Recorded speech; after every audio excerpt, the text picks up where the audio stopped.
जब पापा तो सो ही रहे थे खाना वाना बना के, फिर उसके बाद में फिर खाना बना के मैंने उसके पापा को जगाया और खाना खाए, खाना खा के फिर से सो गए। कल एक्चुअली रात को खाना नहीं खाए थे तो फिर से सो गए। सोने के बाद में क्या हुआ, लियो हमारा इतना आज भौंक रहा है। मैं ऐसे आधी नींद में उठ के मैं उसको देख पा रही हूँ कि वो भौंक रहा है और जीव सो रहा है। तो उसके बाद दोनों ने डिसाइड किया कि मामा और पापा तो सो रहे हैं, किसी एक जन को तो जागना है दोस्तों। तब तक जो उसका पापा अगर सोएंगे तो मामा जगा हुआ रहना चाहिए, तभी दोनों सोएंगे। या फिर मैं अगर सो रही हूँ तो उसके पापा जगा हुआ रहते हैं तो वो उस टाइम पे सोएंगे। लेकिन अगर हम दोनों ही सो जा रहे हैं तो ये दोनों बिल्कुल नहीं सोएंगे, क्योंकि उनको क्या लगता है कोई एक जन होना चाहिए जो रखवाली करने के लिए, घर की रखवाली करने के लिए। और उन्होंने हमें भी उनके कैटेगरी में ही डाल दिया है कि एक जन सोएंगे, मतलब एक जन जगह रहेंगे और बाकी 3 जन सोएंगे। तो लियो ने इतना भूखा तो जीव ने डिसाइड किया कि ओके भैया तुम सो जाओ जाके और मैं यहाँ पे रखवाली करता। तो उसने क्या किया दोस्तों, लियो आके सोया और जीव जाके दरवाजे के पास ऐसे पूरा देख रहा है कौन उठेगा।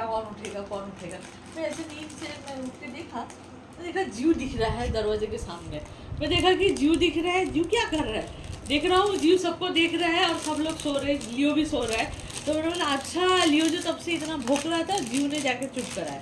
और जीव को पता है कि उसका भैया क्या बोल रहे हैं और इसको क्या बोल रहे हैं, इसको क्या बोलते हैं, उसको क्या बोलते हैं यार।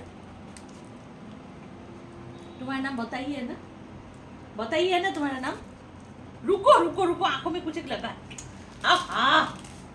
आंखों में कुछ लगा है बोल के तो बोला और नहीं रहा।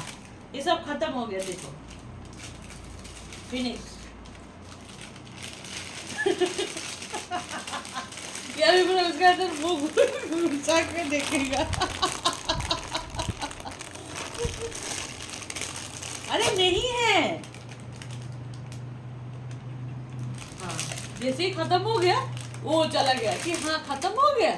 नहीं अरे चोर चोरी करने गया क्योंकि दोस्तों मैं आधा बिस्कुट यहाँ पे लेके आया था और आधा बिस्कुट वहाँ पे रख के आया। तो उसका कहने का मतलब है मामा खत्म नहीं हुआ, तुम झूठ बोल रही हो।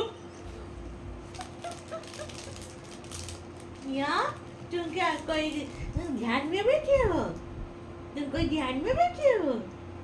सा ध्यान में बैठे हो यार, कौन सा ध्यान में बैठे हो तुम, कौन सा ध्यान में